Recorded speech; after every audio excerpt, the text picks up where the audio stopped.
ನಮಸ್ಕಾರ. ಇವತ್ತು ನಾವೊಂದು ಅದ್ಭುತವಾದ ವಿಷಯದ ಬಗ್ಗೆ ಮಾತಾಡೋಣ.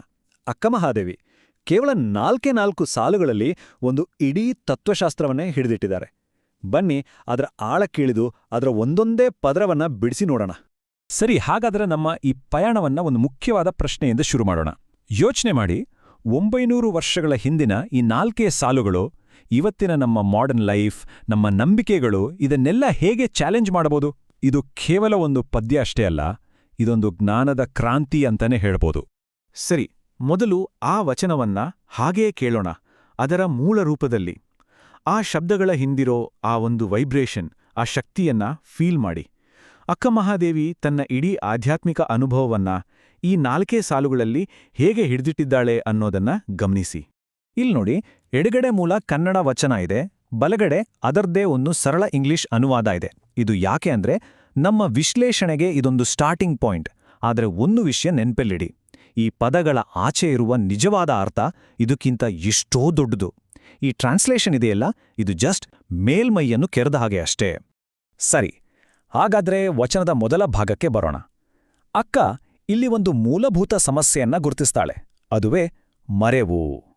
ಈಗ ಅಕ್ಕ ಹೇಳೋ ಮರೆಹು ಅಂದ್ರೆ ನಾವು ಕೀಲಿಕೈ ಮರೆತ ಹಾಗೆ ಅಥವಾ ಫೋನ್ ಎಲ್ಲೋ ಇಟ್ಟು ಮರೆತ ಹಾಗೆ ಅಲ್ಲ. ಇದು ಅದಕ್ಕಿಂತ ತುಂಬಾ ಆಳ. ಇದೊಂದು ಸ್ಪಿರಿಚುವಲ್ ಅಮ್ನೀಷ್ಯಾ ಅಂತಾರಲ್ಲ ಹಾಗೆ. ಅಂದ್ರೆ ನಾವು ಯಾರು, ನಮ್ಮ ನಿಜವಾದ ಸ್ವರೂಪ ಏನು ಅನ್ನೋದನ್ನೇ ಮರೆತು ಈ ಜಗತ್ತಿನ ಮಾಯೆಯಲ್ಲಿ ಸಿಕ್ಕಿ ಹಾಕೊಂಡಿರುವ ಒಂದು ಸ್ಥಿತಿ. ಇದನ್ನೇ ನಾವು ತಾತ್ವಿಕವಾಗಿ ಅಜ್ಞಾನ ಅಂತ ಕರೆಯೋದು. ಹಾಗಾದ್ರೆ ಈ ಆಧ್ಯಾತ್ಮಿಕ ಮರೆವಿಗೆ ಮದ್ದೇನೋ? ಗುರು ಕೊಡುವ ಆ ಮದ್ದೆ ಕುರುಹು. ಕುರುಹು ಅಂದ್ರೆ ಇಲ್ಲಿ ಇಷ್ಟಲಿಂಗ. ನೋಡಿ, ಕಣ್ಣಿಗೆ ಕಾಣದೇ ಇರುವ ಒಂದು ನಿರಾಕಾರ ತತ್ವವನ್ನ ಅರ್ಥ ಮಾಡ್ಕೊಳ್ಳಕ್ಕೆ ಕೊಟ್ಟ ಒಂದು ಸಾಕಾರ ರೂಪ ಇದು. ನಮ್ಮ ಮನಸ್ಸಿದೆಯಲ್ಲ, ಅದು ಅತ್ತಿತ್ತ ಓಡ್ತಲೇ ಇರುತ್ತೆ. ಅದನ್ನ ಒಂದೆಡೆ ಹಿಡಿದಿಡೋಕೆ ಇದೊಂದು ತುಂಬಾನೇ ಪವರ್ಫುಲ್ ಆದ ಸಾಧನ. ಆದ್ರೆ ಕತೆ ಇಲ್ಲಿಗೆ ಮುಗಿಯಲ್ಲ. ಅತೀ ಮುಖ್ಯವಾದ ಅಂಶನೇ ಇಲ್ಲಿದೆ.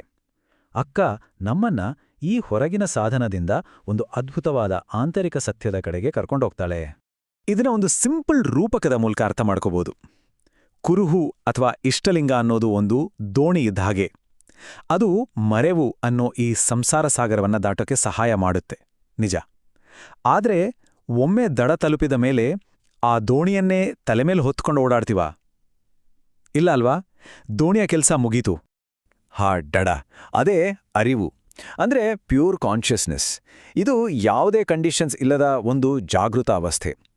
ಈ ಸ್ಥಿತಿಯಲ್ಲಿ ನಾನು ಬೇರೆ, ದೇವರು ಬೇರೆ ಅನ್ನೋ ಆ ಭೇದ ಇದೆಯಲ್ಲ, ಅದು ಸಂಪೂರ್ಣವಾಗಿ ಕರಗಿ ಹೋಗುತ್ತೆ.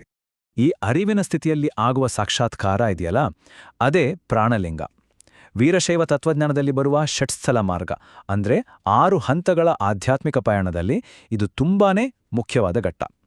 ಪ್ರಾಣಲಿಂಗ ಅಂದ್ರೆ ಏನು? ಸಿಂಪಲ್ ಆಗಿ ಹೇಳೋದಾದ್ರೆ, ದೈವಿಕ ಶಕ್ತಿ ಎಲ್ಲೋ ದೇವಸ್ಥಾನದಲ್ಲಿಲ್ಲ, ಆಕಾಶದಲ್ಲಿಲ್ಲ, ಅದು ನಮ್ಮ ಉಸಿರಲ್ಲೇ ಇದೆ, ನಮ್ಮ ಜೀವಶಕ್ತಿಯಲ್ಲೇ ಇದೆ ಅನ್ನೋ ರಿಯಲೈಸೇಷನ್. ನೋಡಿ, ದೇವರು ಅಂಗೈಯಲ್ಲಿ ಹಿಡಿದ ಕಲ್ಲಿನಿಂದ ನಮ್ಮೊಳಗಿನ ಜೀವಂತ ಉಸಿರಾಗಿ ಟ್ರಾನ್ಸ್ಫಾರ್ಮ್ ಆಗ್ತಾನೆ. ಈ ಟೇಬಲ್ ನೋಡಿ, ಈ ಬದಲಾವಣೆ ಎಷ್ಟು ಅದ್ಭುತವಾಗಿದೆ ಅಂತ ಗೊತ್ತಾಗುತ್ತೆ. ಕುರುಹು ಒಂದು ಭೌತಿಕ ವಸ್ತು, ಒಂದು ಕಲ್ಲು. ಆದರೆ ಪ್ರಾಣಲಿಂಗ ನಮ್ಮ ಜೀವಂತ ಉಸಿರು. ಒಂದು ನಮ್ಮ ಕೈಯಲ್ಲಿದ್ರೆ ಇನ್ನೊಂದು ನಮ್ಮ ಪ್ರಜ್ಞೆಯಲ್ಲೇ ಇದೆ. ಒಂದು ಕೇವಲ ಒಂದು ಟೂಲ್ ಅಷ್ಟೇ, ಆದರೆ ಇನ್ನೊಂದೇ ಅಲ್ಟಿಮೇಟ್ ರಿಯಾಲಿಟಿ. ಇದು ಹೊರಗಿನ ಪೂಜೆಯಿಂದ ಒಳಗಿನ ಸಾಕ್ಷಾತ್ಕಾರದ ಕಡೆಗಿನ ಒಂದು ಮಹಾನ್ ಪಯಣ. ಸರಿ, ಈಗ ವಚನದ ಇನ್ನೊಂದು ಮುಖವನ್ನ ನೋಡೋಣ, ಅದರ ಬಂಡಾಯದ ಸ್ವರೂಪ. ಇಲ್ಲಿ ಅಕ್ಕ ಆ ಕಾಲದ ಸಾಂಪ್ರದಾಯಿಕ ಧಾರ್ಮಿಕ ಆಚರಣೆಗಳನ್ನ ಡೈರೆಕ್ಟಾಗಿ ಪ್ರಶ್ನೆ ಮಾಡ್ತಾಳೆ. ಅವಳ ಮೊದಲನೇ ಪ್ರಶ್ನೆ ಇದೆಯಲ್ಲ, ಅದು ಕತ್ತಿಯ ಅಲಗಿನಷ್ಟು ಹರಿತವಾಗಿದೆ. ನಿರ್ಣಯವಿಲ್ಲದ ಭಕ್ತಿಗೆ ಇದರ ಅರ್ಥ ನಾವು ಏನ್ ಮಾಡ್ತಿದೀವಿ ಅನ್ನೋ ಕ್ಲಾರಿಟಿ ಇಲ್ದೆ ಸುಮ್ನೆ ಕುರುಡಾಗಿ ಯಾಂತ್ರಿಕವಾಗಿ ಮಾಡುವ ಪೂಜೆ ಪುನಸ್ಕಾರಗಳಿಂದ ಯಾಕೆ ಸುಮ್ನೆ ಕಷ್ಟಪಡಬೇಕು ಅಂತ. ಇದು ಕೇವಲ ನಮ್ಮ ದೇಹ ಮತ್ತೆ ಮನಸ್ಸನ್ನ ದಣಿಸುತ್ತೆ ಅಷ್ಟೇ, ಬೇರೆ ಏನೂ ಪ್ರಯೋಜನ ಇಲ್ಲ ಅಂತ ನೇರವಾಗಿ ಹೇಳ್ತಾಳೆ. ಅವಳ ಎರಡನೇ ಪ್ರಶ್ನೆ ಇನ್ನೂ ಡೀಪ್ ಆಗಿದೆ. ಚನ್ನಮಲ್ಲಿಕಾರ್ಜುನನನ್ನ ಅಂದ್ರೆ ಆ ಪರಮ ಸತ್ಯವನ್ನ ಅರಿತುಕೊಂಡು ಪೂಜಿಸ್ದ್ಮೇಲೆ, ಅವನಲ್ಲಿ ಒಂದಾದ್ಮೇಲೆ ಮತ್ತೆ ಹುಟ್ಟು ಸಾವಿನ ಚಕ್ರಕ್ಕೆ, ಈ ಸಂಸಾರಕ್ಕೆ ಸಿಕ್ಕಾಕೊಳ್ಳೋ ಪ್ರಶ್ನೆ ಬರಲ್ಲ ಅಂತಾರೆ. ಅಂದ್ರೆ ನಿಜವಾದ ಜ್ಞಾನ ಸಿಕ್ಕರೆ ಅದೇ ಫೈನಲ್ ಲಿಬ್ರೇಷನ್, ಮತ್ತೆ ವಾಪಸ್ ಬರೋ ಚಾನ್ಸೇ ಇಲ್ಲ. ಇದೊಂದು ದೃಢವಾದ ಮಾತು. ಸೊ ಅಲ್ಟಿಮೇಟ್ ಪಾಯಿಂಟ್ ಏನು? ಯಾಂತ್ರಿಕವಾಗಿ ನಾವು ಮಾಡೋ ಕ್ರಿಯೆಗಳಿಗಿಂತ ಜಾಗೃತವಾಗಿರುವ ಅರಿವು, ಆ ಕಾನ್ಷಿಯಸ್ನೆಸ್ ಇದೆಯಲ್ಲ, ಅದು ಶ್ರೇಷ್ಠ. ಇದು ಅಕ್ಕನ ಇಡೀ ತತ್ವಜ್ಞಾನದ ತಿರುಳು.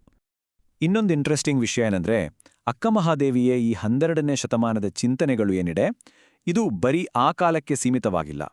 ಇದರ ಪ್ರತಿಧ್ವನಿಗಳು ಇಡೀ ಪ್ರಪಂಚದ ಬೇರೆ ಬೇರೆ ಆಧ್ಯಾತ್ಮಿಕ ಪರಂಪರೆಗಳಲ್ಲಿ ಅಷ್ಟೇ ಅಲ್ಲ, ಇವತ್ತಿನ ಆಧುನಿಕ ವಿಜ್ಞಾನದಲ್ಲೂ ಕೇಳಿಬರುತ್ತೆ. ಈ ಹೋಲಿಕೆಗಳನ್ನು ನೋಡಿದ್ರೆ ನಿಜಕ್ಕೂ ಆಶ್ಚರ್ಯ ಆಗತ್ತೆ. ಝೆನ್ ಬೌದ್ಧ ಧರ್ಮದಲ್ಲಿ ಒಂದು ಫೇಮಸ್ ಮಾತಿದೆ, ಚಂದ್ರನನ್ನ ತೋರಿಸೋ ಬೆರಳು ಚಂದ್ರನಲ್ಲ ಅಂತ. ಇಲ್ಲಿ ಇಷ್ಟಲಿಂಗ ಅನ್ನೋದು ಆ ಬೆರಳು, ಆದರೆ ಪ್ರಾಣಲಿಂಗವೇ ನಿಜವಾದ ಚಂದ್ರ. ಇನ್ನು ಸೂಫಿ ತತ್ವದಲ್ಲಿ ಫನಾ ಅಂತ ಒಂದು ಕಾನ್ಸೆಪ್ಟ್ ಇದೆ. ಅಂದ್ರೆ ನಮ್ಮ ಅಹಂಕಾರವನ್ನ ಸಂಪೂರ್ಣವಾಗಿ ಕರಗಿಸಿ ದೇವರಲ್ಲಿ ಒಂದಾಗ್ಬಿಡೋದು. ಇದು ಅಕ್ಕ ಹೇಳೋ ಸ್ಥಿತಿಗೆ ತುಂಬಾನೇ ಹತ್ರವಾಡಿದೆ. ಅಷ್ಟೇ ಅಲ್ಲ, ಮಾಡರ್ನ್ ನ್ಯೂರೋಸೈನ್ಸ್ ಕೂಡ ಆಳವಾದ ಧ್ಯಾನದಲ್ಲಿ ಅನುಭವಕ್ಕೆ ಬರುವ ಈಗೋ ಡಿಸಲ್ಯೂಷನ್ ಅಂದ್ರೆ ಅಹಂ ವಿಸರ್ಜನೆ ಸ್ಥಿತಿ ಬಗ್ಗೆ ಮಾತಾಡುತ್ತೆ.